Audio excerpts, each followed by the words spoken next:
How to delete Happn account.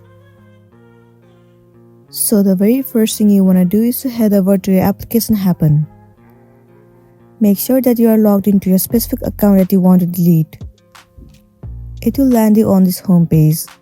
Once you are in here, tap on your profile at the top right corner.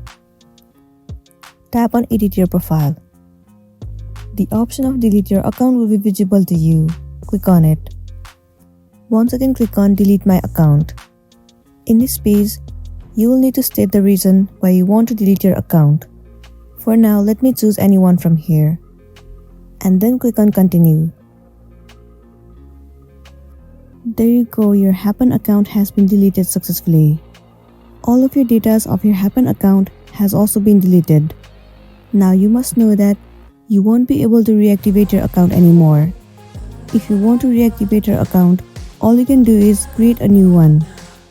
So that's all for today, and this was a tutorial on how to delete your Happn account.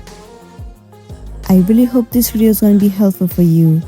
If it does, please make sure to like and subscribe to our channel. And thank you for watching it till the end.